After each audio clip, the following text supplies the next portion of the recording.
Hey, what's up, guys? Another movie review here today. I know some of you have been waiting for another movie review for a while now, since my last movie review was Scream 6 back in March of this year, 2023. Or whatever. But today, the day has finally came. Finally, the day has come. Today, I'm literally, this is the moment. This is my moment. Today is the moment. Today, I'm going to be reviewing one of the most terrifying, scary movies of all time. And that, my friends, is Eli Roth's The Green Inferno. Now, I know you may find this as a disturbing movie most of all, or whatever, a brutal one as well. I personally agree, but in my opinion, I think it's a pretty great movie, in my opinion. I love it. Of course, you do know Eli Roth as the director of Hostel and Cabin Fever. And the 2018 movie with Jack Black, The House with the Clock in Its Walls. Or is it called, I can't remember. Is it called The House with the Clock in Its Walls? I can't remember. I think it's The House with the Clock in Its Walls. I think that's what it is, yeah. Anyway, I want to talk about The Green Inferno. So The Green Inferno is a movie about students from New York City that go to the Peruvian Amazon to save the last uncontacted tribe, according to Eli Roth. And yeah, he said it in an interview once, so they save the tribe, and on their way home, their plane unfortunately crashes, and the plane lands in the jungle, which is where it crashed, and and then the tribe, after that, they capture them, and then they take them to the village, and eventually the students become their meal, because they're hungry. Yeah, and anyway, so after that, they take him to the village, and after Jonah is selected by the tribe, his death happens, and then after his death, there's a very funny clip in the movie where a girl named Amy, voiced by Kirby Bliss-Bland, Jonah is voiced by Aaron Burns, for those who don't know, Amy, voiced by Kirby Bliss-Bland, she takes a dump in the cage, which I thought was pretty funny, because the tribe kids were laughing, because, oh, wow, taking a dump in the cage, that could be the thing, because she needed a bathroom so badly, because, sometimes you just gotta take a dump when you have stress in your body and anxiety too, but whatever, but it happens, So, eventually, after the rest of the other parts of the movie, let's see. So after the parts of the movie, there is a argument clip. I don't know. So apparently, a character named Alejandro, I should mention you the character's name. Lorenza Izzo is in this movie. Her character's name is Justine. So you may know Lorenza from Once Upon a Time in Hollywood, Knock Knock, and I can't remember. I think there's only 2 movies I know for now. Just so you know. Excuse me. So we're followed by Justine and Alejandro and the gang, and basically they're in the cage, and Alejandro, he gives out some pretty negative attitude by making a very mean and crude comment about Jonah's death, and that really makes Daniel and Justine really angry, but Samantha stops him and said that Alejandro's not worth it, because you know how in Toy Story 3 when the gang wants to beat up Lotso or something, but Woody says he's not worth it. That's the same thing. Yeah. And then Samantha, she's voiced by Magda Apanowicz, or whatever her last name is pronounced. Apparently, she escapes, but is unfortunately tranquilized, or I think captured. I can't remember, because in the other part of the movie, we do see her running to the lake to the boat, and then she is unfortunately captured by the tribe, and her death happened after the other character. And then the other part, Justine goes back in the cage and covered in white paint and powder or something. And Alejandro, he's feels like he doesn't care about this whole thing, because I feel like he doesn't care.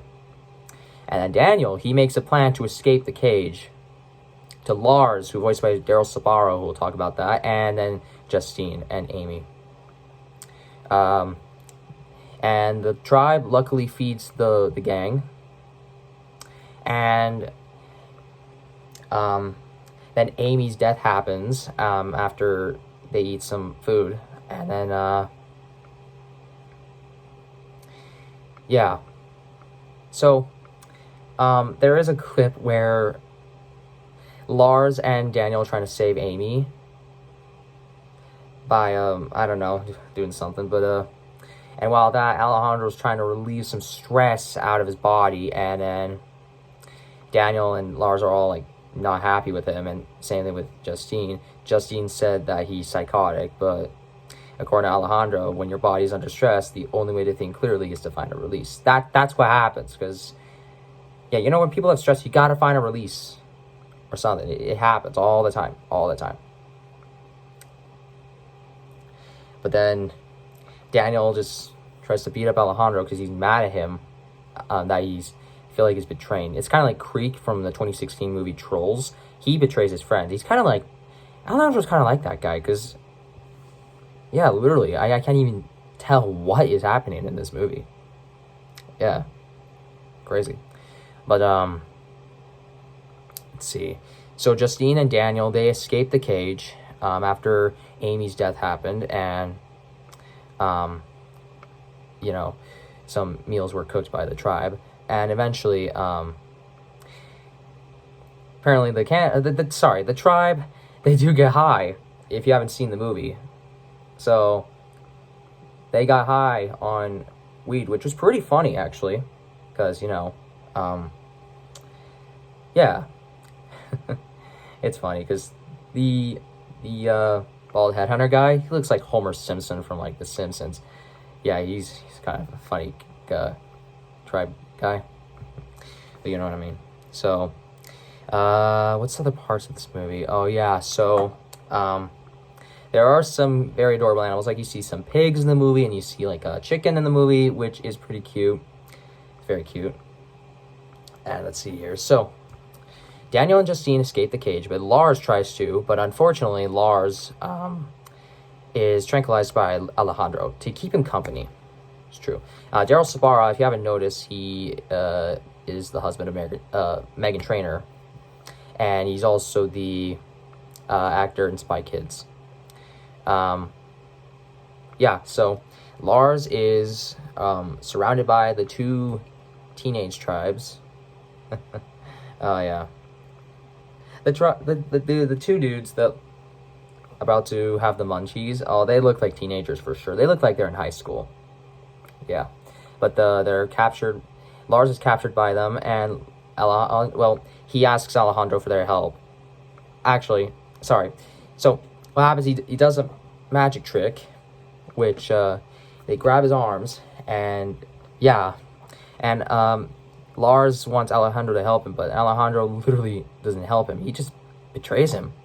And Lars's death happens, of course, and overall, yeah. And after that, Justine and Daniel continue to find the crash site to look for the GPS.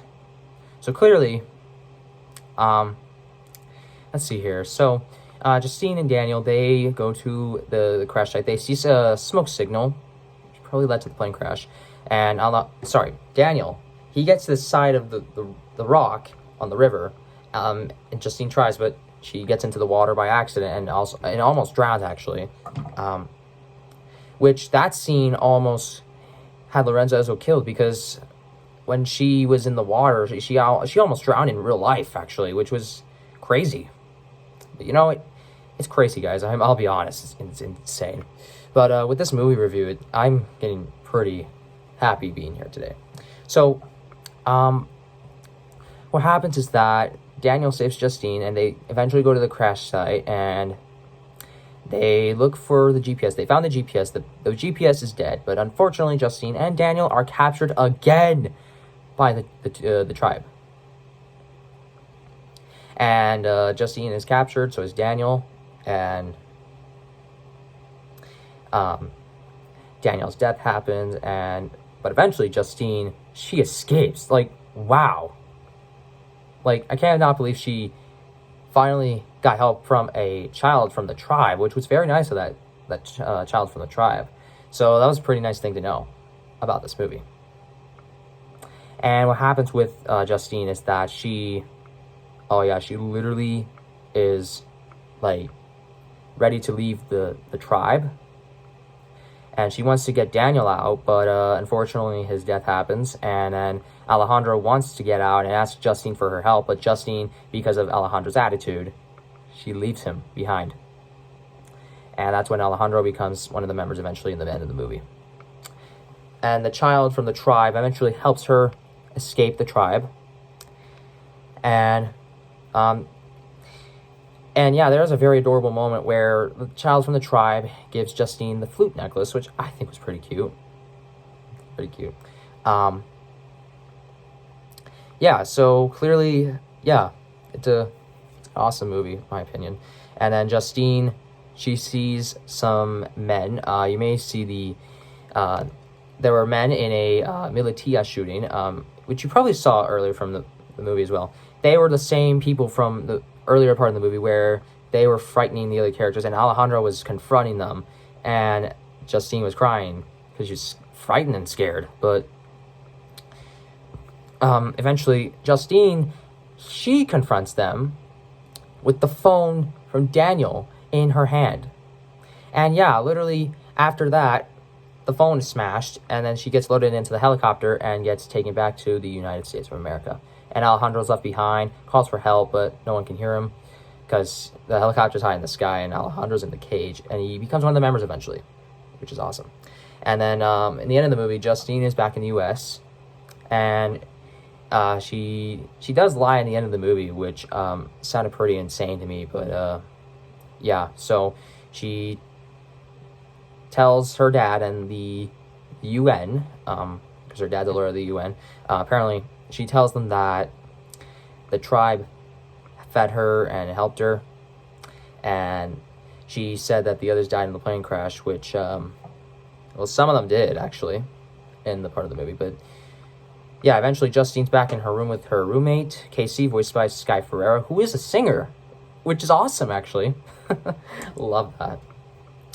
And then she has a dream where Alejandro makes it, and she just, yeah.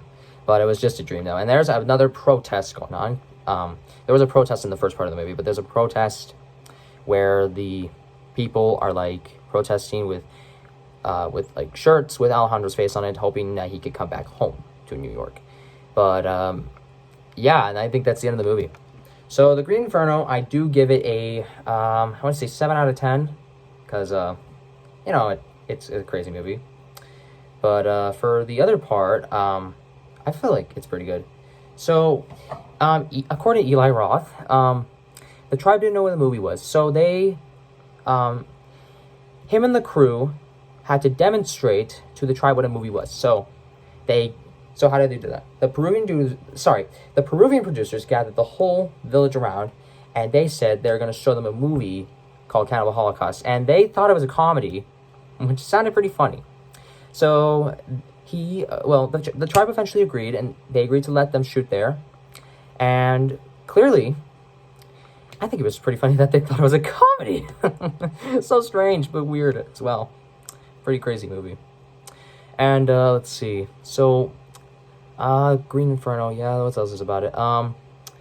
So the tribe didn't know what action and cut was. So Eli Roth had to explain to them action, cut, and they loved it. The tribe and the kids loved it, and they loved being a part of the movie. And they thought that they were making a comedy as well, but you know what I mean. And they really got into it, which sounds pretty awesome. So, I want to tell you about the plane crash comparison. So there is a plane crash in Final Destination 5, Madagascar 2, Escape to Africa, and Madagascar 3, Europe's Most Wanted. So compared to those plane crashes, both those plane crashes are so similar. Like, we have plane crashes from Final Destination 5, Madagascar 2, Escape to Africa, Madagascar 3, Europe's Most Wanted, and The Green Inferno. Yeah. So, yeah. Just, and the release dates, yes. So the Green Inferno had its premiere at Toronto International Film Festival on September 8th, 2013. However, the movie was going to get widely released September 5th, 2014. Unfortunately, there was a argument over money, so they delayed it. But luckily, the one and only Jason Blum right here has saved the movie by Blumhouse Tilt and Universal Pictures, and they eventually widely released the movie on September 25th, 2015, which sounds awesome. And the Blu-ray release date was January 5th, 2016. Beautiful. So anyway, I think that's all I got to say about the movie. Thank you so much for watching. Hope to see you guys in the next video. Bye-bye.